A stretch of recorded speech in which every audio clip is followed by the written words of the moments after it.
장 24절 25절 2절 보겠습니다.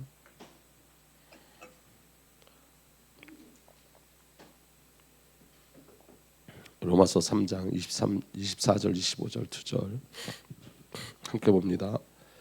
그러나 사람은 그리스도 예수 안에서 얻은 구원으로 말미암아 하나님의 은혜로 값없이 의롭다는 선고를 받습니다.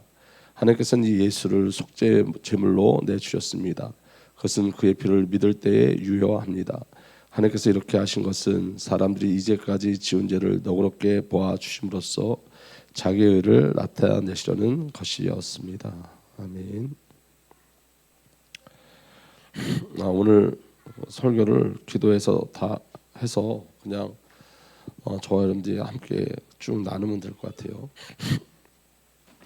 여러분, 하나님의 구원의 목적은 우리의 죄를 용서하심에 멈춰 있지 않아요. 그러니까 여러분, 하나님이 용서하신 목적이 있어요. 용서로 끝나는 게 아니라 용서하심의 목적이 있는데 그 목적이 화목이에요. 관계를 회복하는 거예요. 그래서 여러분, 저와 여러분들이 하나님의 사랑의 대상으로 회복시키는 것이 하나님의 목적이고, 그리고 신앙의 결국은 하나님과 연합으로 가는 거예요. 그래서 여러분, 성도를 향한 하나님의 목적은 뭐냐면 하나님의 사랑을 알고 하나님을 사랑하는 자로, 그리고 사랑의 대상으로, 관계의 대상으로 재창조하시는 거예요. 그래서 하나님이 우리를 얼만큼 사랑하는가, 이 비밀이 이제 우리에게 발견돼야 되는데, 아들을 내어 주실 만큼 사랑하세요. 그리고 예수님 자신을 주실 만큼 사랑하세요. 그래서 우리를 향하신 하나님의 결국이 연합이고, 그리고 영원히 함께하는 거예요. 그래서 떨어질 수 없는 상태로 우리를 이끌어 가시는 거예요. 그게 이제 저와 여러분을 향한 하나님의 목적이에요. 근데 이 비밀을 우리에게 누리게 하시기 위해서 제일 먼저 하시는 게 뭐냐면 죄를 보게 하시는 거예요. 그러니까 여러분, 우리가 죄에서 구원받았는데 그 죄가 뭔지를 모르고 죄에서 구원받았다고 말할 수는 없잖아요. 그러니까 우리가 죄인임을 보게 하시는 것은 은혜예요, 은혜. 그래서 그 은혜 속에서 저와 여러분들 하나님께서 예수 그리스도로 끌고 가는 거죠. 그래서 오늘 이제 여러분들 나눠드린 거는 원래 4번인데 일본어로 제가 만들어 갖고 왔는데, 저번 주 1번서부터 3번까지 했고, 자, 첫 번째가 뭐냐면 죄를 통하여 죄들을 통하여 죄를 보게 하세요. 죄들을 통해서. 죄는 보여지지 않아요. 죄들을 통해서 죄가 보여지는 거예요. 그래서 여러분, 죄들을 통하여 죄를 발견하게 하셔서 저와 여러분들이 예수 그리스도로 사는 자로 만드시는 거예요. 다시 말하면 복음과 은혜가 필요한 자임을 보게 하시는 거예요. 그리고 저와 여러분들은 존재적 죄임을 기억하셔야 됩니다. 그래서 여러분, 첫 번째, 자, 이제 이게 내 안에서 발견되면 은혜예요. 내 안에서 발견되어지면 첫 번째, 죄가 뭐냐? 죄인이란 말은 뭐냐면 전적 타락해 있다는 거예요. 그래서 아담의 범죄로 인해서 모든 인간이 죄의 권세 아래 태어나게 되었어요. 아멘. 그래서 전적이란 말은 인간이 저지를 수 있는 가장 악한 행위만을 골라 한다는 뜻이 아니라 죄의 영향력이 인간 존재의 모든 영역에 미치지 않는 것이 없다는 거예요. 우리 생각, 우리의 마음, 저와 여러분들의 영, 혼육 모든 것에 죄가 쫙 펼쳐져 있는 거예요. 그래서 여러분, 그 죄가 언제 들어왔냐면 로마서 5장 12절에 그러므로 한 사람으로 말미암아 죄가 세상에 들어왔고 또 그 죄로 말미암아 죽음이 들어온 것과 같이 모든 사람이 죄를 지었기 때문에 죽음이 모든 사람에게 이르게 되었습니다. 시편 51편 5절에는 실로 나는 죄 중에 태어났고 어머니 태 속에 있을 때부터 죄인이었습니다. 그러니까 우리는 태어날 때부터 죄인이에요. 그래서 우리의 마음이 타락하고 우리 감정, 의지 모든 것이 다 타락해져 있는 거예요. 그래서 이게 우리 안에 보여져야 돼요. 자, 마음은 여러분 지정의를 다 마음이라고 그래요. 성경에 나오는 마음을 지성, 감정, 의지 모든 것을 다 마음이라고 그래요. 그래서 여러분 지성이 타락한 거예요. 하나님을 인식할 수 없고 하나님이 아닌 것을 하나님을 착각해요. 그래서 지식의 왜곡이 저와 여러분들에게 뭘 갖고 오냐면 영적 무지를 갖고 와요. 그래서 한번 보십시오. 에베소 4장 18절에 19절에 보면 이렇게 기록되어 있습니다.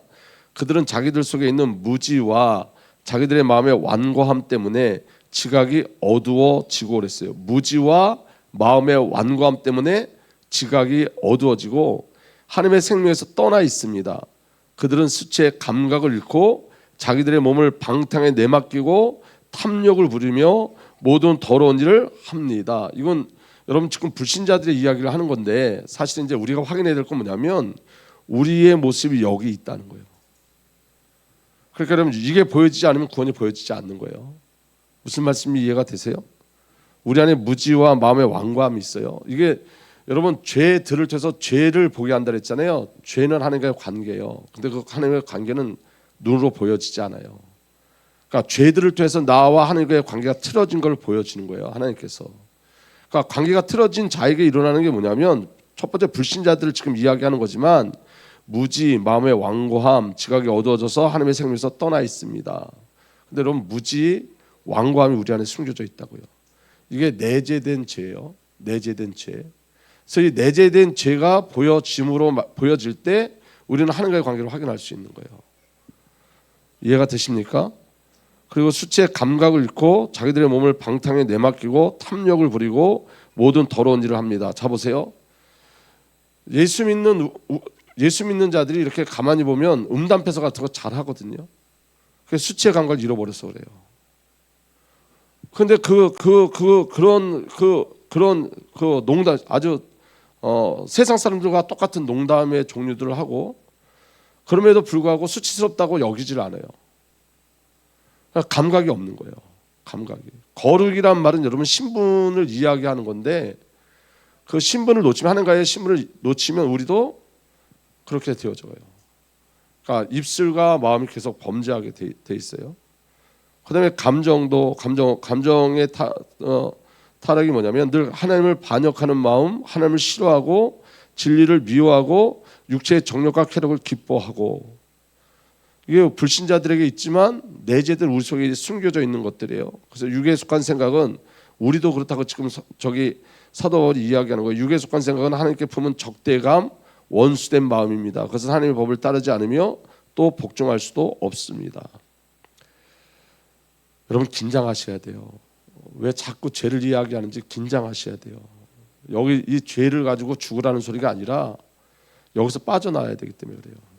제가 어제 어떤 분하고 이야기하는데 신앙생활 오래 하신 분이고 몇 대를 신앙생활 하신 분 같아요. 근데 제 마음에 애통함이 있었어요. 왜냐하면 죄를 모르니까 다른 것들을 얘기해요. 그러니까 여러분 거기서 대화가 될 수가 없어요. 그러니까 여러분 오늘 왜 우리 주은혜교회가 계속 하나님께서 이 주은혜교회를 통해서 죄를 계속 이야기하는지를 확인하셔야 되는데 저와 여러분이 죄에 눌리라는 것이 아니라 이제 죄에서 해방돼야 되기 때문에 그래요. 알지 못하면 그 자리에 계속 있다고요. 알지 못하면. 그러니까 여러분 우리가 예배를 드리잖아요. 예배를 드리는데도 감각 없이 예배를 드릴 수 있어요. 여러분 우리가 조심해야 될 건 뭐냐면 이런 거예요. 교회에서는 신앙생활이 되는데 혼자 있을 땐 신앙생활이 안 돼. 교회에서는 기도가 되는데 혼자 있을 땐 기도가 안 돼. 교회에 있을 땐 예배가 되는 것 같은데 혼자 있을 때 예배가 안 돼. 그게 우리의 약점이에요, 여러분. 그래서 여러분 오늘 저와 여러분들에게 하나님 주시는 은혜가 있는데 그게 바로 뭐냐면 이런 거예요. 우리가 정말로 폭로돼야지 하나님께 돌아갈 수 있어요. 제가 요새 새벽 예배 끝나고 늘 부탁드리는 게 있어요. 한 주간만이라도 저를 위해서 기도해 달라고 부탁을 드리고 있거든요. 여러분 저는 지금 여러분들에게 말할 수 없지만 지금 숨조차 쉬는 게 힘들어요. 제 상태가 그래요. 그런데 지금 이 숨조차 쉴 수 없는 상태인데 하나님은 더 숨을 못 쉬게 만들어요. 계속. 그런데 그 안에 제 안에 허락된 은혜가 뭐냐면 제 안에 여러분들은 모르겠고 제 안에 저의 고집이 계속 보여지기 시작해요. 저의 고집과 저의 완고함. 그래서 숨을 쉴 수가 없어요. 그러니까 여러분 행위가 죄가 아니라 관계 속에서 오는 거예요. 근데 이 안에 제가 깨닫는 게 하나 있어요. 그게 뭐냐면 제가 여러 번 설교했는데 그 설교를 했지만 제 안에 되지 않았던 것들. 그게 뭐냐면 옛사람의 파쇄예요. 그러니까 철저하게 하나님이 저를 파쇄시키고 있는 과정이에요. 그러니까 여러분 제 안에 소망이 하나도 없어요. 저는 지금 소망이 하나도 없어요. 그러니까 정말 소망이 하나도 없어요. 제 자신에게 소망이 없어요. 그래서 이거 전적 타락, 전적 부패가 제 이야기예요. 여러분들 이야기도 아니고 저의 이야기예요. 그러니까 숨을 쉴 수가 없어요. 그러니까 소망이 한 군데로 가는데 그 소망이 뭐냐면 진짜 삭제되어지는 거예요. 그런데도 우리 마음속에 꿈틀꿈틀 일어나는 것들이 있어요. 그렇게 죽을 것 같은데도 포기하지 않는 죄성, 포기되지 않는 죄를 사랑하는 마음, 포기되지 않는 그 자존심, 포기되지 않는 그 인간의 그 더럽고 그 추악함들이 있어요. 그러니까 여러분 이런 거예요. 한번 보십시오. 하나님과의 관계가 하나님께서 저와 여러분들에게 주시고자 우리가 요구하는 걸 하나님 주시지 않으면 우리가 이렇게 삐지거든요. 그러면 뭘로 가냐면 하나님을 싫어해요. 이게 불신자들에게 일어나는 게 아니에요. 하나님을 싫어하는 마음이 우리에게 있어요. 왜 하나님이 이렇게 하실까? 그리고 불신앙과 불평이 입술로 나오기 시작해요. 그게 인간이에요, 여러분. 오늘 제가 은혜를 얘기했는데 그런데 되돌아보면 내 뜻대로지 않는 그 사건 속에서 계속 끊임없이 우리 속에 죄가 있음을 보여주세요. 그래서 여러분 지, 정의, 감정도 하나님 앞에 적대감을 갖고 의지도 이렇게 돼. 요한복음 8장 34절에 이렇게 돼 있습니다. 예수께서 대답하셨다. 내가 진정으로 너에게 말한다. 죄를 짓는 사람 다 죄의 종이다 그랬어요. 그러니까 의지가 죄와 사탄의 노예가 되어서 자발적 죄와 필연적 죄에 묶여 있어서 절대로 하나님께 나가지 못해요. 그런데 여러분 우리는 여기서 구원 받았잖아요. 그런데 나가기 싫어요. 우리는 불신자들은 나가지 못하는 거고 우리는 나가길 싫어요. 이해될지 모르겠어요. 불신자는 아예 의지를 빼앗겨서 나갈 수가 없어요. 그런데 우리는 나갈 수 있는데 나가질 않아요. 나가고 싶은 마음이 없어요. 기도해야 되는 걸 아는데 기도하기 싫어요. 예배하는 거 아는데 예배하기 싫어요. 이게 여러분 우리 속에 있는 숨겨진 죄성들이에요. 근데 여러분 이게 우리에게 보여지면 그게 은혜인데 제가 지금 고통당하는 이 모든 것도 제게는 은혜예요. 근데 보여지지 않으면 저와 여러분들이 하나님 앞에 나갈 수도 없고 감각이 없이 내가 고집을 가지고 있는데 고집이 있는지도 모르고 내가 완고한데 완고한지도 모르고 그냥 거기에 묻혀 사는 거예요. 그러니까 여러분 이렇게 동네 어른들이 장기를 두잖아요. 아니면 옆에 사람이 누가 장기를 두면 바깥에 있는 사람은 장기가 보여요. 근데 내가 두는 사람은 그 장기가 안 보여요. 장기가 바둑이 내가 할 때는 안 보여요. 근데 바깥에서는 보여요. 바깥에서는 보여요. 근데 나는 안 보여. 내가 어떤지 보이지가 않아. 그런데 여러분 누군가 그 부분에 대해서 이야기하면 기분 나쁘거든요. 그럼 같이 죄가 충돌되어져요. 얘기하는 사람과 충돌되어지면 관계가 깨져요. 그러니까 우리는 방어벽을 갖고 살아요. 다른 사람들이 이야기하는 것도 듣지 않으려고 그러고 내 속에 일어나는 것도 보지 않으려고 그러고 그러니까 이 흑암의 역사가 어떻게 되어지냐면 보아도 보지 못하고 들어도 듣지 못하는 상태가 되어지는 거예요. 그게 불신자들에게만 있는 게 아니라 우리의 고집이 그렇게 가리는 거예요. 하나님의 일들을. 무슨 말씀인지 이해가 되십니까? 그런데 그 일을 누가 이루시냐면 성령이 이루세요. 성령이 보게 하세요. 성령이. 우리가 보게 하는 게 아니라 성령이. 그러니까 여러분 보십시오. 지혜로운 사람은 어떻게 하냐면 이렇게 해요. 제 안에 하나님의 예를 들면 박지선 집사님에게 하는 그 고집이 있다. 근데 내가 그걸 봤단 말이에요. 그러면 말하지 않아요. 기도해요. 알게 해달라고 기도해요. 그 기도가 사람을 살리는 거예요. 그 중보 기도가. 전 그 기도 누군가 저를 위해서 기도하고 있다는 거에 대해서 너무 감사해요. 그러니까 여러분 본자는 정죄하는 게 아니에요. 기도하는 거예요. 그래서 여러분 그게 성령이 하게 하시는 기도예요. 성령이 하게 하시는 기도. 어떤 분이 저한테 그런 얘기 한마디도 안 하는데 오늘 잠깐 얘기했는데 기도했다 그러더라고요. 너무 감사했어요. 그러니까 여러분 오늘 저와 여러분들에게 일어나는 일들의 가장 중요한 건 뭐냐면 여러분 저를 한번 보실래요? 전적 타락, 전적 부패, 전적 무능, 전적인 타락이 내 안에서 보여져야 돼요. 남의 얘기가 되면 안 된다니까요. 바로의 고집이 어디서 보여져야 돼요? 내 안에서 보여져야 돼요. 바로의 고집이 내 안에서 보여져야 돼요. 그래서 이제 집에 가서 이제 읽어보시면 돼요. 두 번째요. 그래서 여러분 죄를 알게 하는 죄들이 하나님이 우리를 깨우게 해서 죄들을 통해서 우리 죄를 보게 하세요. 로마서 1장 18절에 하나님의 진노가 불의한 행동으로 진리를 가로막는 사람들의 온갖 불경건함과 불의를 겨냥하여 하늘로부터 나타납니다. 하나님의 진노가 누구에게 나타나냐? 불경건한 자와 불의한 자에게 나타나요.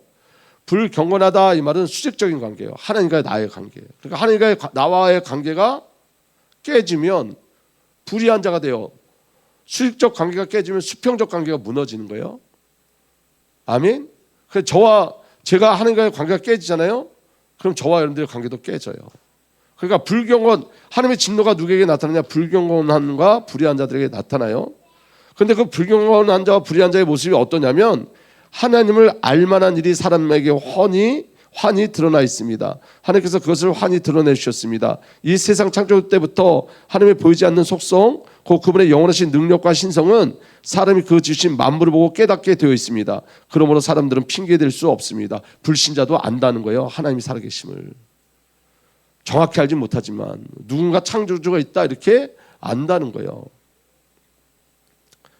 그래서 여러분 로마서 1장 21절에서 20절 보면 사람들은 하나님을 알면서도 하나님을 하나님으로 영화롭게 해드리거나 감사를 드리기는커녕 오히려 생각이 허망해져서 그들의 지각 없는 마음이 어두워졌습니다. 사람들은 스스로 지혜 있다고 주장하지만 실상은 어리석은 사람이 되었습니다. 그래서 그 어리석은 자가 하는 일이 뭐죠? 우상 숭배예요. 그리고 가장 큰 죄가 뭐죠? 성적인 타락이에요. 근데 그 성적인 타락도 뭐의 결과냐면 성적인 타락이 일어나서 내버려 두신 게 아니라 내버려 두심의 결과로 타락한 거예요. 인간들은. 그러니까 하나님의 은혜에 붙잡혀 있지 않으면 죄의 끝으로 가게 돼 있어요. 아멘.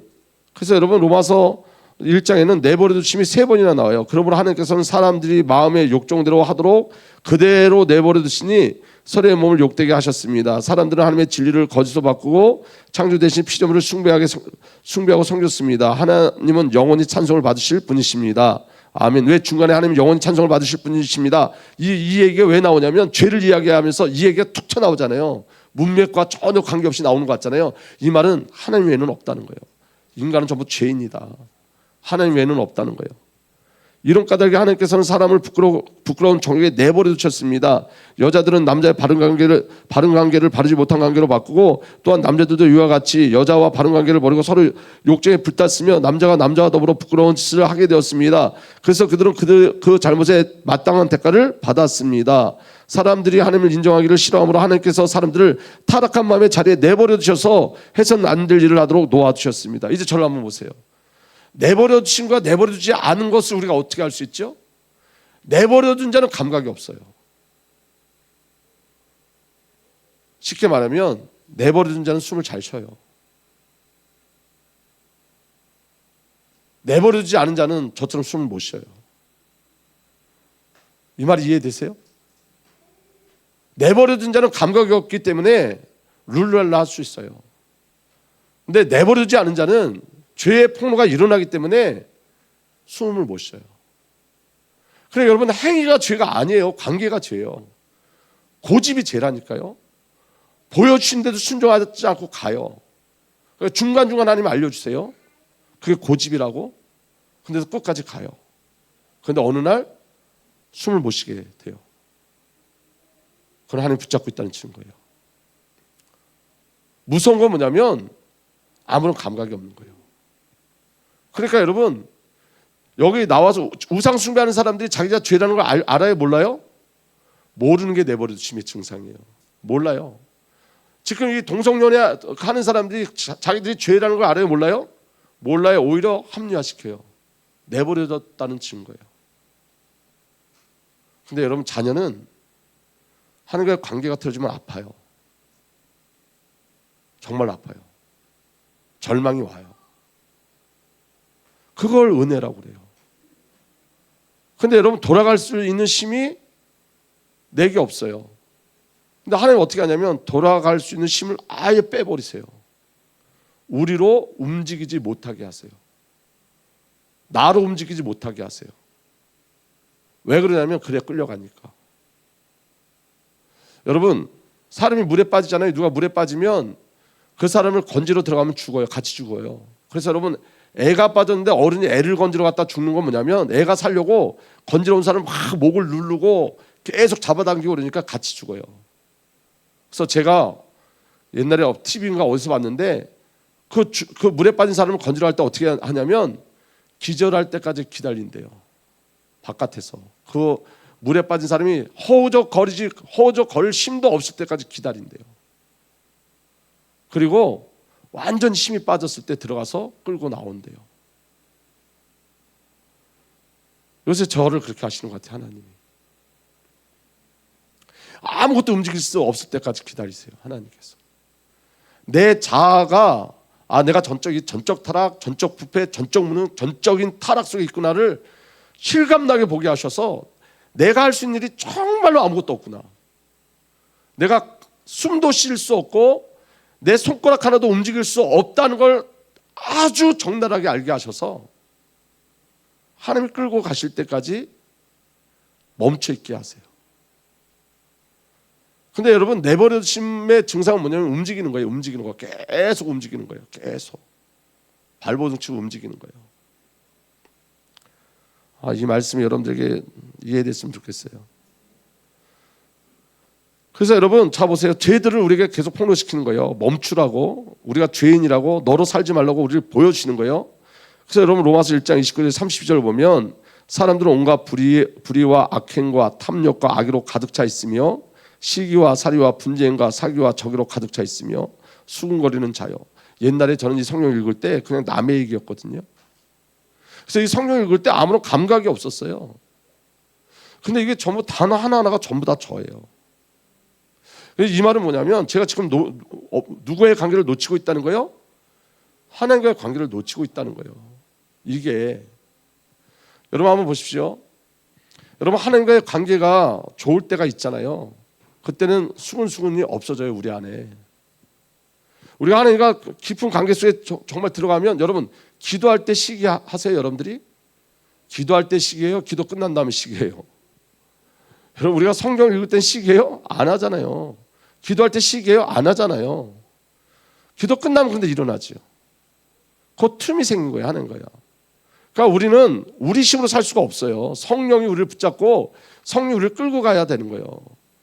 그러니까 여러분, 우리 안에 계속 이런 일이 일어나는 거예요. 불의, 악행, 탐욕, 악의, 시기, 살이, 분쟁, 사기, 적이, 수군거리는 것, 중상. 남을 이렇게 중상한다는 말은 비방한다는 거예요. 하나님을 미워하는 자요, 불순한 자요, 오만한 자요, 자랑하는 자요, 악을 꾸미는 모략꾼이요, 부모를 거역하는 자요, 우매한 자요, 신의가 없는 자요, 무정한 자요, 무자비한 자입니다.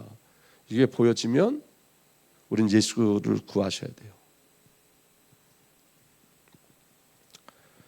그들은 이와 같이 일을 하는 자들은 죽어야 마땅하다는 하나님의 공정한 법도를 알면서도 자기들만 이런 일을 하는 것이 아니라 이런 일을 저지르는 사람을 두둔하기까지 합니다.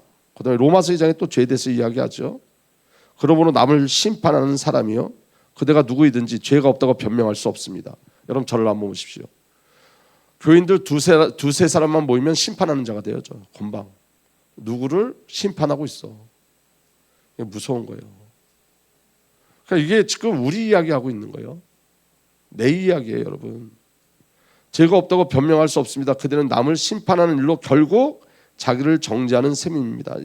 옛날에 이 말이 무슨 말인지 이해가 안 됐는데, 이 말이에요. 내가 누구를 정죄하고 있다면 그 정죄가 지금 나를 향해 있다는 거예요. 나를 향해 있다는 거예요.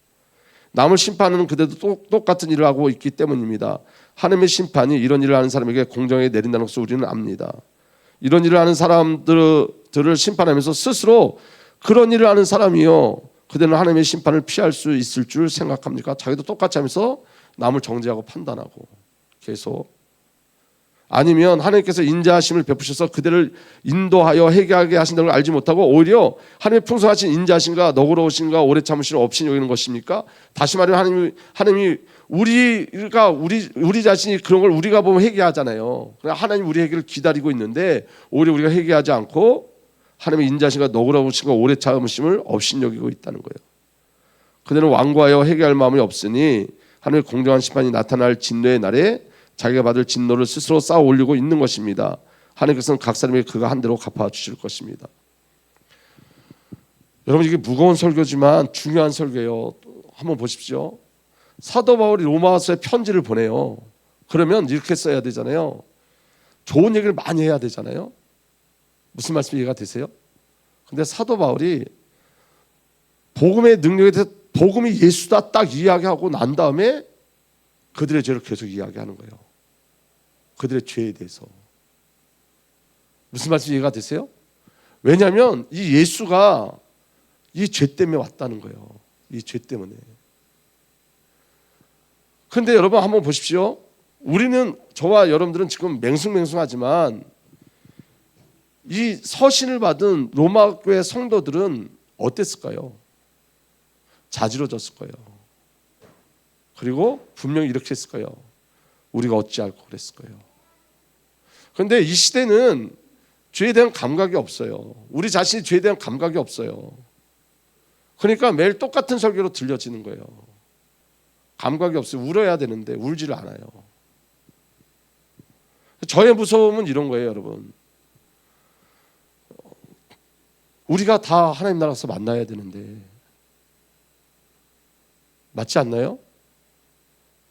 그리고 우리가 이 땅에서 예수를 믿어야 되는데, 그런데 그 부분이 우리에게 일어나지 않으면 엄청난 무서운 일인 거예요, 이게. 자, 3장에 계속 이어져서 이렇게 얘기해요.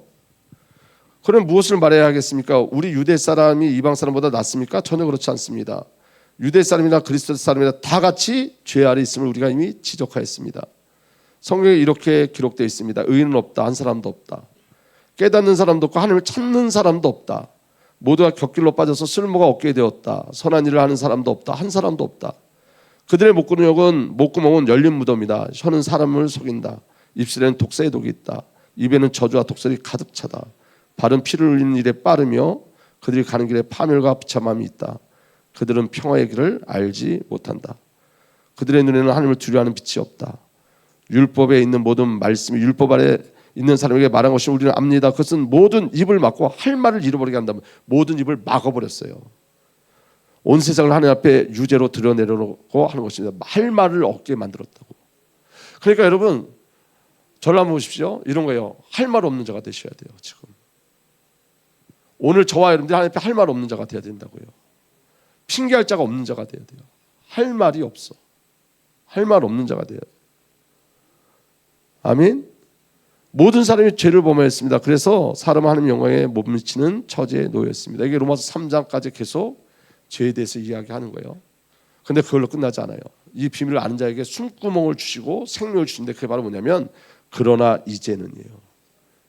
이제 우리가 어디에 있는지 확인하라는 거예요. 우리가 무엇으로 숨 쉴 건지를 확인하라는 거예요. 그러나 이제는 율법과 상관없이 하나님의 의가 나타났습니다. 그것은 율법과 예언자들이 증언한 것입니다. 그런데 하나님의 의는 예수 그리스도를 믿는 믿음을 통해 오는 것인데 모든 믿는 사람에게 미칩니다. 거기는 아무 차별이 없습니다. 아멘. 여러분, 죄가 보여져야지 하나님의 의가 보여지고 진짜 소망이 보여져요. 그래서 진짜 오직이 되어져요. 이래도 되고 저래도 되는 게 아니라 예수에는 없는 거예요. 하나님의 은혜에는 없는 거예요. 그러니까 여러분, 하나님이 저와 여러분들 그것을 끌고 가는 거예요. 그래서 저와 여러분들 이제 뭘 확인해야 되냐면, 이제 내일도 우리가 새벽에 말씀드리겠지만 그러나의 은혜를 확인하셔야 돼요. 거기에 멈춰져 있으라는 게 아니에요. 이제는 정말로 누구를 바라봐야 된다는 거예요. 그렇기 때문에 여러분, 죄를 여러분들 해결할 수 있나요? 여러분들의 생각을 여러분들이 바꿀 수 있나요? 여러분들의 삶을 바꿀 수 있나요? 아니에요. 안 돼요. 정말 안 된다니까요. 저는 정말 여러분들이 좀 마음을 찌고 저와 같이 하나님께 나갔으면 좋겠어요. 그냥 말씀을 듣고 끝나는 게 아니라 정말 마음을 찌고 정말 하나님의 은혜가 아니면 안 된다고 고백하고 하나님께 나갔으면 좋겠어요. 모든 사람이 죄를 범했습니다. 그래서 사람은 하나님의 영광에 못 미치는 처지에 놓여 있습니다. 그러나 사람은 그리스도 예수 안에 있는 얻은 구원으로 말미암아 하나님의 은혜로 값없이 의롭다는 선고를 받았습니다. 은혜로 값없이. 은혜가 아니면 안 돼요. 우리는 은혜로 값없이 받지만 우리 아버지 하나님은 계속 말씀드리지만 값을 다 치르셨어요. 그 엄청난 사랑이 우리를 붙잡고 있는 거예요. 아멘. 하나님께서 이 예수를 속죄물로 내주셨습니다. 이제 희망이 보여요. 그것은 그의 피를 믿을 때 유효합니다. 하나님께서 이렇게 하신 것은 사람들이 이제까지 지은 죄를 너그럽게 보아주심으로써 자기의 의를 나타내시려는 것이었습니다. 하나님께서 오래 참으시다가 지금 이때 자기의 의로우심을 나타내신 것은 하나님의 의로우신 분이시라는 것과 예수를 믿는 사람은 누구나 의롭다고 하신다는 것을 보여주시려는 것입니다. 예수를 믿을 때 의롭다 이거죠. 여러분 중요한 건 회개함이 없이는 그러나의 은혜 속에 들어갈 수가 없어요. 구원받은 증거가 회개예요. 성도가 하나님의 택하심을 받았다는 가장 큰 증거가 자신이 죄인임을 아는 거예요. 자신이 죄인임을 아는 성도는 하나님께 돌아가기를 소망해요. 주 성삼위 하나님을 소망해요. 그래서 여러분 성령이 우리에게 조명하시면 아직 죄의 영향력 안에 있는 자신을 향한 애통함이 일어나요. 아멘. 그리고 성령 하나님께서 계속 성삼위 하나님을 갈망하게 하시고 삶의 절대 가치가 하나님 되게 하세요. 그럼 저를 한번 보실래요? 우리가 이런 거예요, 여러분. 저는 저 기도해달라고 이렇게 설교를 할 때나 그렇게 해본 적이 거의 없었던 것 같아요. 그런데 제가 기도를 부탁하는 건 왜 그러냐면 저는 기도의 힘을 믿어요. 저는 기도의 힘을 믿어요. 정말로. 그리고 저를 위해서 기도해 주시는 분이 있다는 게 너무 감사해요. 연약함이 보이면 여러분들이 심판자로 가지 마시고 기도하는 자가 되시면 돼요. 아멘. 로마서 2장에 우리가 전부 다 심판의 자리에 가 있다잖아요. 어떤 분이 하나님의 뜻이 무엇인지 목사님이 알게 해달라고 기도했다 그러더라고요. 정죄한 게 아니고. 여러분 가장 무서운 건 뭐냐면 이런 거예요. 제가 요새 느끼는 건 뭐냐면 가장 무서운 건 뭐냐면 정죄가 여기저기서 막 들리니까 더 죽을 것 같아요. 제가 이제 정죄를 좀 멈추시고 기도해 주세요. 여기저기서 막 빗발치게 막 그런 소리가 막 들리니까 이게 지금 저도 저의 연약함이 드러나고 또 이 상태에서 저도 어떻게 이렇게 감당하지 못하는 속에 있는데, 그래서 제가 여기서 깨닫는 건 뭐냐면 목사가 뭘 해야 되겠다는 걸 점점 깨닫기 시작하더라고요. 목사는 그냥 기도해야 돼요. 목사는 성도를 진단하는 자가 목사가 아니에요. 성령이 진단하고 목사는 기도하는 자가 돼야 되겠다. 우리 교회가 중요한 건 뭐냐면 이제는 여러분 기도하기 시작하셔야 돼요. 어떤 분이 누구를 위해서 중보기도 했더니 응답되더래. 왜 응답되죠? 하나님 기뻐하시니까. 하나님 기뻐하시니까 그 기도에 응답하시는 거예요. 하나님과 방향을 맞추는 기도를 하셔야 돼요. 방향을 맞추는. 저는 지금 기도가 필요해요. 여러분들의 기도가. 그러니까 여러분 저를 위해서 좀 기도해 주시고, 제가 그제 제가 기도할 때 하나님이 저한테 하신 말씀이 있어요. 네가 기도하지 않는 죄를 범하고 있다.